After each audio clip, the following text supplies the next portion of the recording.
You're listening to the Presence Pioneers podcast.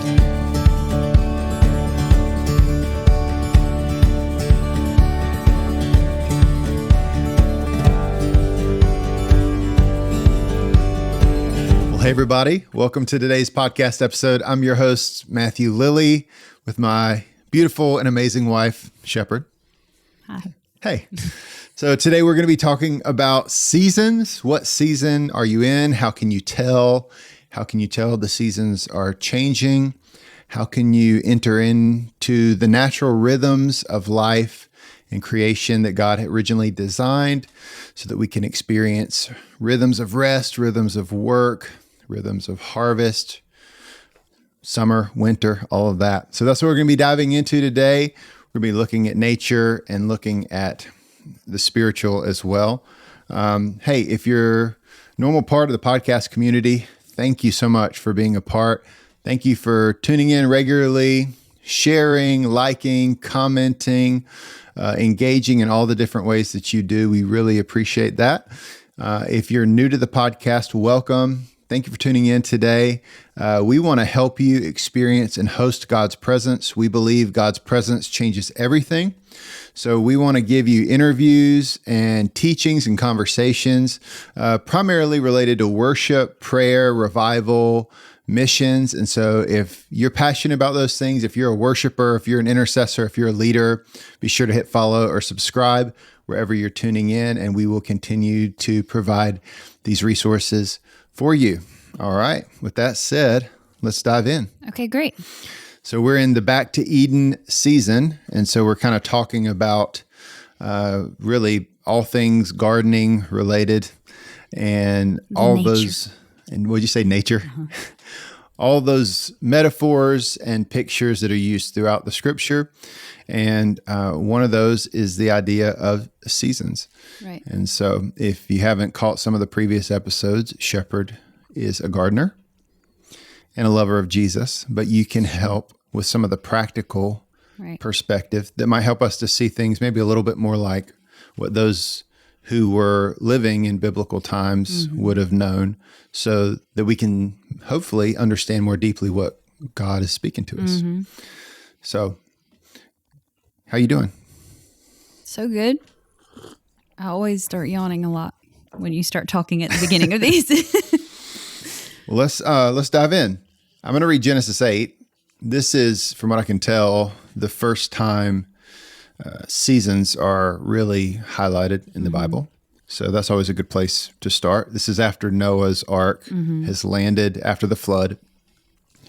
It says in verse 22, while the earth remains, seedtime and harvest. Well, let me go back. I'm going to go back to verse 20.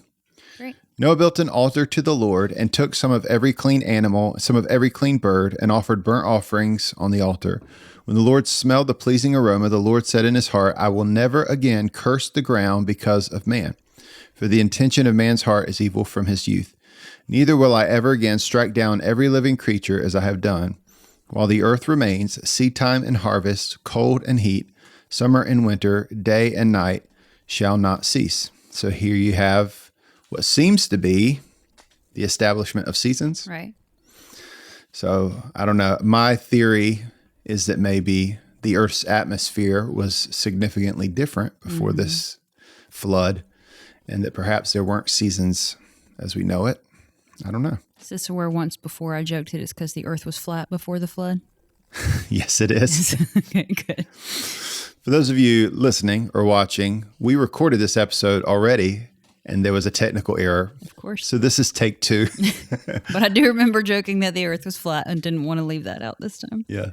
And so this is when seasons were established. It kind of mentions summer and winter, and it's like spring and fall are seen as basically the transitions.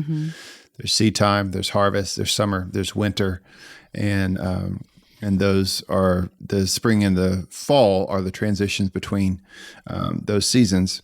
And so I pointed out last time that seasons, from what I can tell in Scripture, are an indicator of God's faithfulness, an indicator of His promise.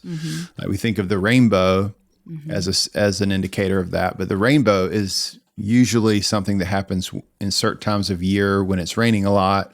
Right. and that kind of thing. And that's a promise, obviously. But even it says here, even day and night, Yeah. the seasons are an indicator. Hey, the sun still rose this morning. God is faithful. He's going to keep his promise. He's going to keep his word. Hey, it's summer. Now it's winter. Like these natural rhythms remind us, hey, God is faithful. He's going to do what he said. He's going to keep his promises. And even like the Davidic covenant, Jeremiah 33, that God made with David, Jeremiah talks about how God's going to keep that covenant to David as long as there's day and night. Yeah. And so it's that same idea, I think, here from Genesis 8, that God's making a covenant with Noah. Noah offered his worship, and then God makes a promise to Noah not to flood the earth again. And the seasons are an indication of that promise and God's faithfulness. So sun's still rising. There's still seasons. God is still faithful. Jesus is coming back. All those things are true. Yep. So from a practical perspective, as someone who's gardening, you're having to deal with the seasons, cooperate with the seasons. There you go. Deal with is harsh. Yeah, cooperate with the seasons. I'm given an opportunity every day to cooperate with the seasons. You can't control them. That's true. So what are to you indicators that I think we talked about before? What are the indicators that seasons are changing? Yeah. How do you lock in and tune in as a gardener to the seasons? Right. Well, what's fun is that it's very region specific. Right. So different things are going to pop up for different people where they are, which means you have to be paying attention if you want to notice. For us here, one of the things that I've pointed out to you multiple times and to my, garden nerd friends is that goldenrod has been blooming early this year, which is normally an indicator of fall because it normally comes up the same time as ragweed does right before fall.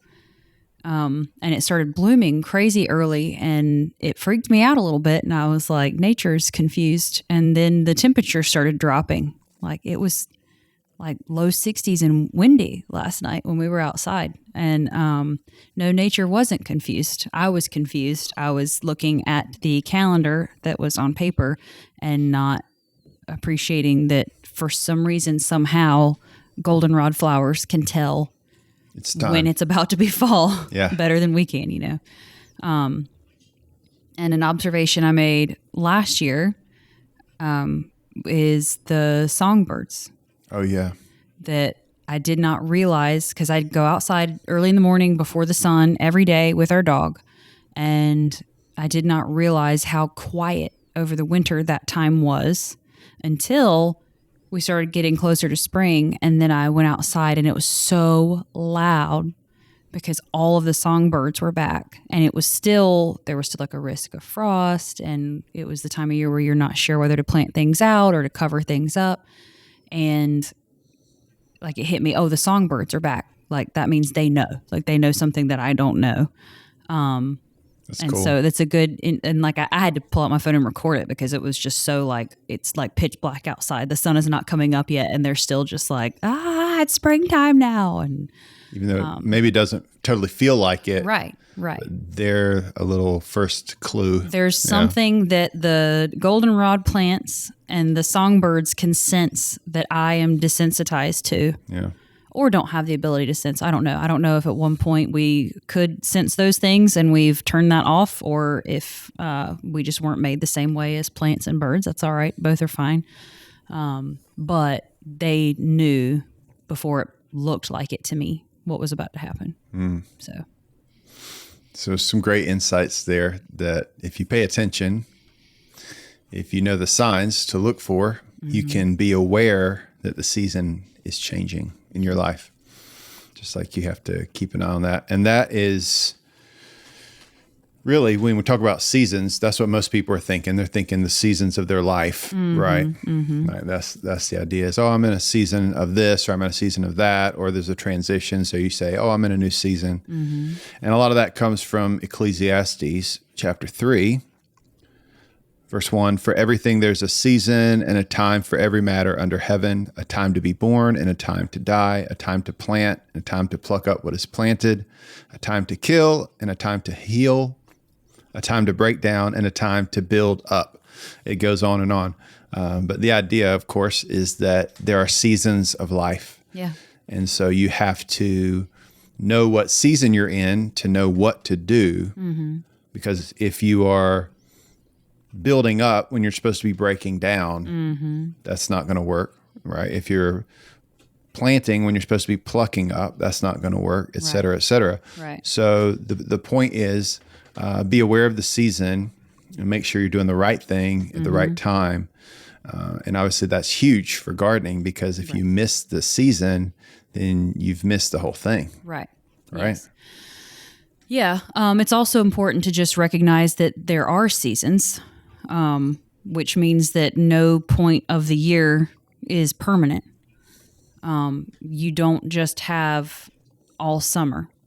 And, in one sense, that means like, no, you can't just wait and plant things when you feel like it because you'll have enough summer left. But in another sense, you reach a point, as fall gets closer, especially here because it takes us a long time to cool off. We're here in eastern North Carolina, yes, in the South, and it's just an actual literal swamp, and it grows things really well.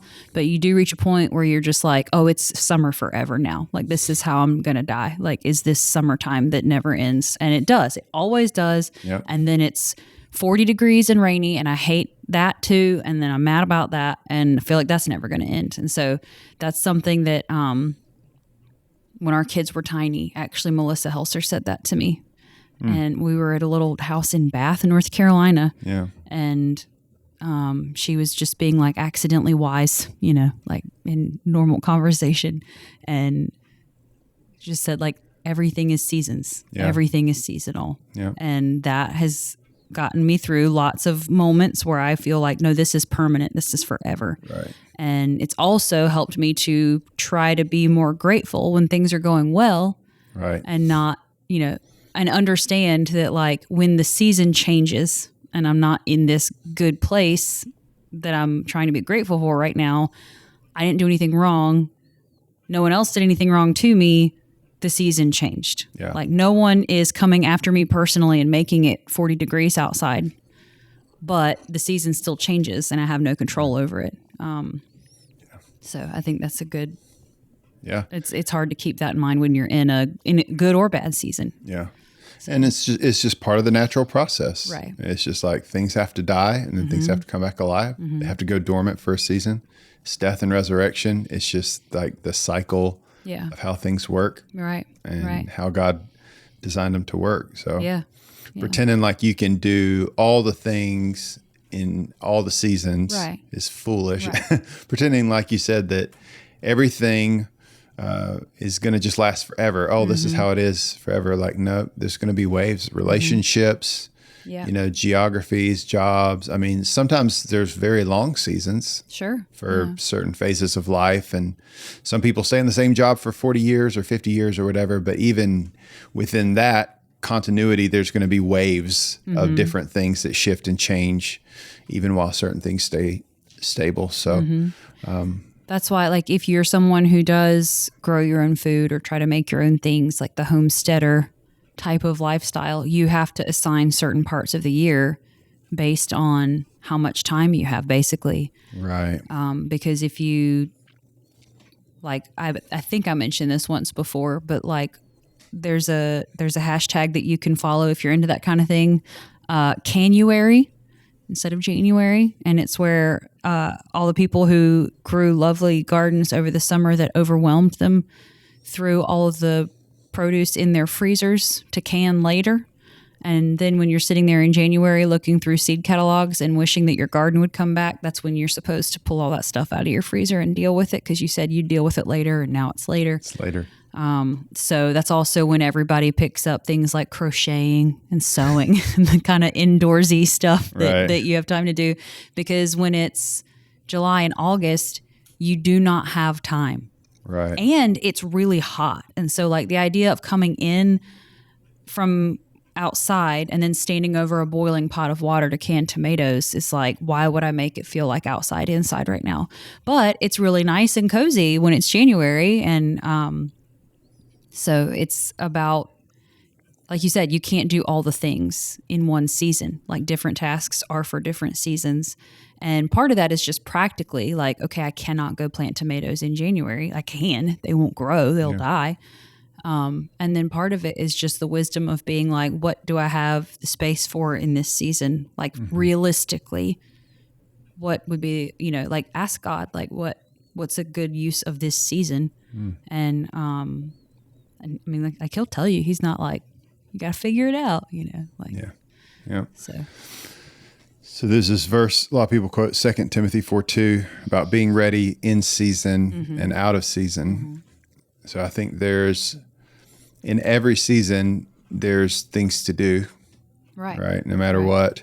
I don't think it's like, it's not any season where you can totally check out, even in winter.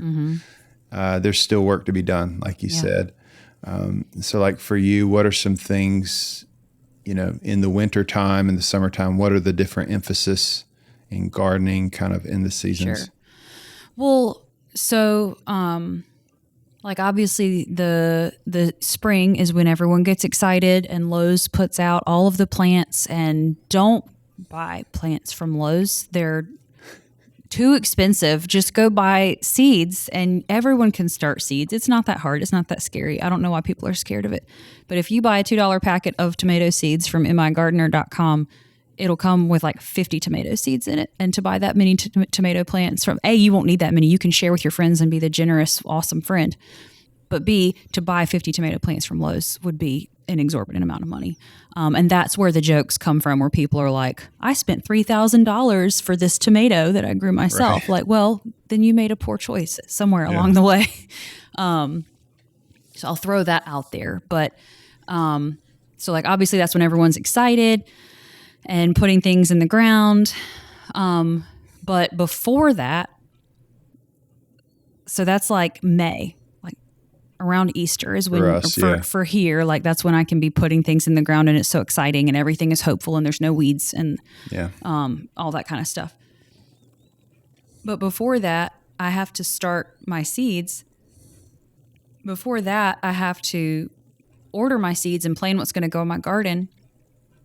And as I'm doing that, I have to be making sure that the soil is going to be ready and have enough nutrition in it to grow anything. Right. So gardening for me is a year-round thing, but it looks very different in the different seasons. And you can, in our climate, in a lot of climates, actually, you can grow things all the way through all the seasons. You can dig kale out from under snow, and it'll be fine. It'll be totally fine. Then you have to eat kale. So right. Yeah.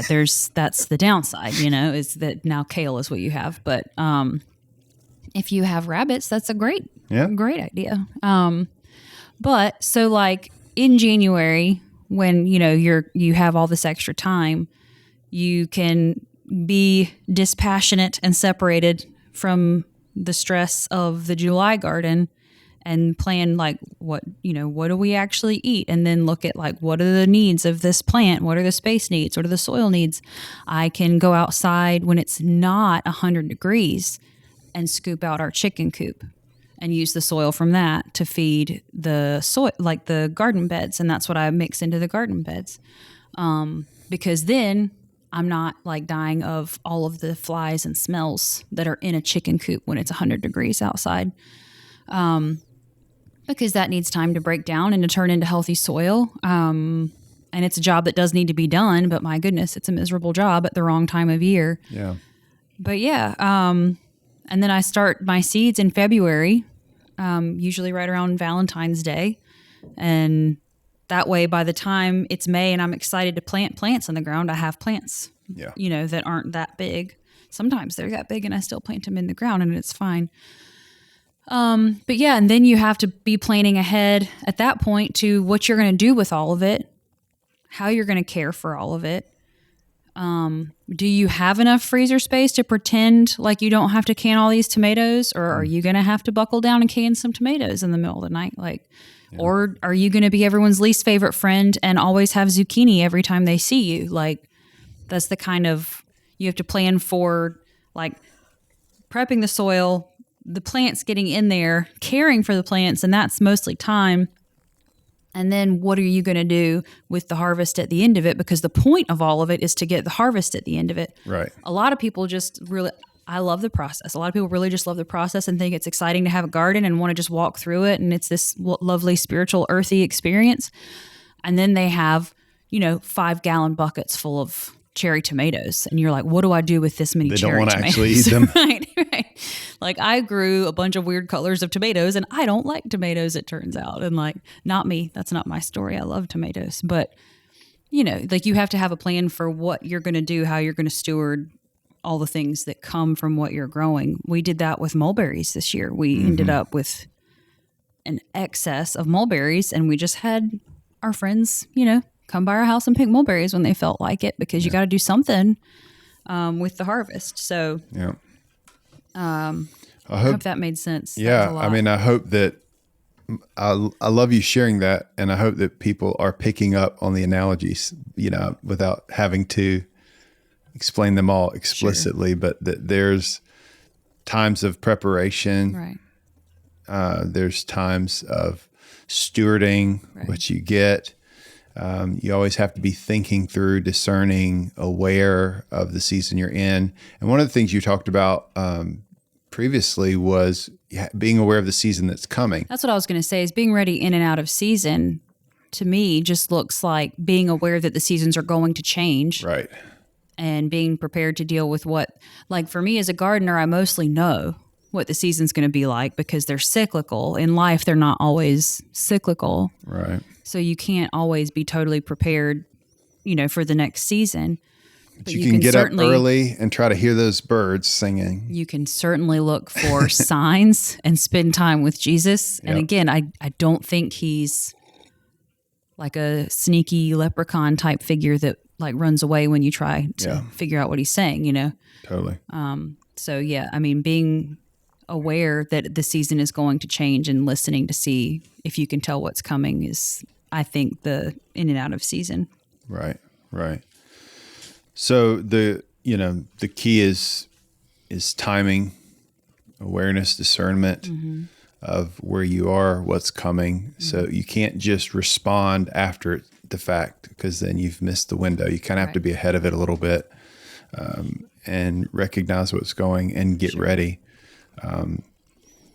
So Proverbs talks about a word spoken in due season, and so like there's certain things that if you do them in the right time, it's going to land. It's going to be effective. It's going to be powerful. It's going to work. It's going to click. It's going to be fruitful. Yeah. You're going to get stuff that's going to grow.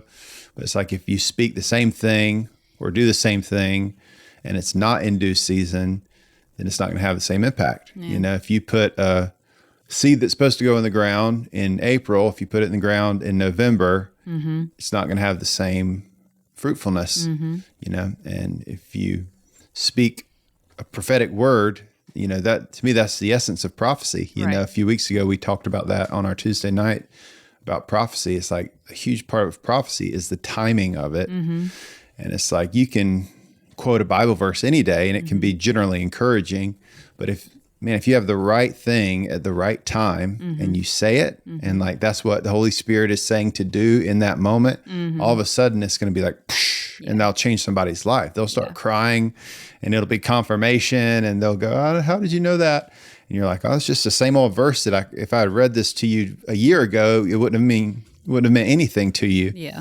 And, but when you speak that word at the right time, you put the seed in the ground at the right time, then that's huge. That's that makes me think of, it's not a gardening related story, it's a people related story, but when I was little, my dad got my mom some fancy jewelry set with like blue stones in it that she like blue ones or something. I think he got it for her for Christmas, and my sister would have been like 3 at the time. And so he was excited that he had gotten her this thing and made the mistake of showing his 2 little girls like shiny jewelry and being like, look, this is for mommy. And And so my sister in her excitement was like, I just got this good news from my dad about this other person. Yeah. So I'm going to run out of the room right this second and go be like, Mommy, Daddy got you these pretty earrings for Christmas. Yeah. So then, of course, he had to go ahead and give them to her. And like, Right. okay, well, thanks, I guess. Like, Merry Yeah. Christmas, you know. Right.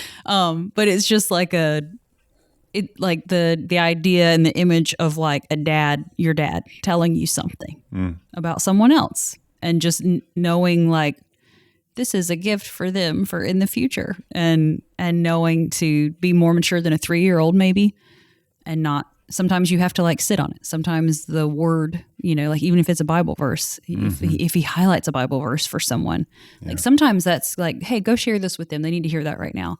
Yeah. And like sometimes it's not the right season, and you'll be excited and run into the other room and be like, guess what my dad told me about you? And they'll be like, okay, and then you feel like, oh no, I didn't hear from God. I didn't. Yeah. And it was literally just like you didn't listen to Timing. the whole thing where he said, don't tell her, okay, because it's not time yet. Yeah. So listening all the way through when signs are being given Right. is helpful. Like, Yeah. I like how you shared about getting ahead of the season. Right. And I kind of shared about being behind the season, because I think our personalities are that. Oh, 100%. Where I might wait too long. Wait, is it totally time yet? Is it totally time yet? And then miss a window, whereas you might be the one that. Whereas the first time I started seeds to give away, started them at the beginning of January. Exactly. Because I just couldn't stand it anymore. And then we had sunflowers blooming inside before the final frost too was early. done, like way too early. And I had to keep putting them in bigger pots and bigger pots and bigger pots. And none of them were healthy because they weren't getting enough sunlight. And it was just like I'd have to move like 30 pots outside during the day and then move them all back inside at night. And you were kind and helped me do that. But it made some chaos because I just could not wait for the season to change. And no matter how hard I hoped and how many big pots I planted full of things, I could not force the season to change. So some self-awareness is helpful. Yes. To know if you tend to be that, or if you tend to be maybe my personality, which would be, oh, there might be one more frost. There might be one more frost. Right. Let's wait. And then you miss it. And then miss it. And so that's, of course, the challenge. And it's a little bit, it's more of a art than a science, I think. Sure. It's more of listening than knowing. Right. You have to be listening. You can't just know. Yeah. So. Yeah. Gotta listen for those birds. See if they're singing yet. Yeah. So I think that's huge. So helpful in navigating through the seasons. I was going to read one more verse before we shift to part 2, but this is just about the winter. It talks about the ants. Proverbs a couple of times, but like verse 6 of chapter 6. Go to the ant sluggard, consider her ways, and be wise without having any chief, officer, or ruler. She prepares her bread in summer and gathers her food in harvest. How long will you lie there, sluggard? When will you arise from your sleep? A little slumber, a little folding of the hands to rest, and poverty will come upon you like a robber, and want like an armed man. So that's strong. So that's talking about summer and like stewarding the harvest, how the ant is working hard to gather it all. 20 verse 4, the sluggard does not plow in the autumn. He will seek at harvest and have nothing. And then chapter 30, verse 25 says, the ants are a people not strong, yet they provide their food in summer. And so the point is they're gathering up the harvest when it's harvest time to help them get through the winter, so that when there's no harvest, they have something to eat on. So, yeah, don't be lazy. Right. The point is, in every season, there's work to be done. Yes. It just looks different. Yeah. And that's okay. Yeah. It's good to recognize what season you're in, to know what job needs to be done. Yes. And to work hard. And to work hard. Yep. To not be lazy. Yeah. Yeah. Bible's pretty black and white about that. So, and there are healthy rhythms Yes. of life. There's days of rest, and we're going to talk about that more in part 2. Sure. So there are healthy rhythms of rest, but there's also a tendency to, either be lazy or to not rest rather than to be in those healthy rhythms that God has. And I think that to me is part of what seasons speak to, is like syncing up with the Holy Spirit and with God, the way he made our bodies, the way he made the world, so that we can function with him in partnership. Sure. Both of those things are a way of being on autopilot and not listening. You either turn it off and you're lazy, or you turn it off and you just keep going. Yeah. And both of those, obviously it seems like, oh, well, wouldn't it just be better than to not be lazy? But either way, you are ignoring the voice of God, which is bad. And putting a busy looking spin on it doesn't make it less of you ignoring the voice of God. Yep. So. Amen. We're going to talk more about that in part 2. And we're also going to talk about fallow ground. Great. So if you guys know the verses, Hosea, Jeremiah, talk about breaking up the fallow ground. Some of you may think that means dry ground. Mm-hmm. A little teaser. That's not what it means. It's not, and I'm mad about it. So if you want to see Shepard get feisty about fallow ground and find out what that really means from a gardening perspective and from a biblical perspective, we're going to talk about that in part 2. Kind of stay on this theme of seasons and rhythms and work and rest and the cycles of life and that kind of thing. So the way you can get part 2 is this going to be a bonus episode. So it'll be for our paid subscribers on our Substack. So if you're not a paid subscriber, now's a great time to sign up. It's very cheap and it's a great deal. You can do a little bit every month or go ahead and pay for the year. Mm-hmm. You get all of our bonus podcast episodes, some exclusive articles, and free access to my Enjoying Prayer course. You can find the link down in the show notes and in the description. So thank you guys for tuning in today. And don't forget, God's presence changes everything.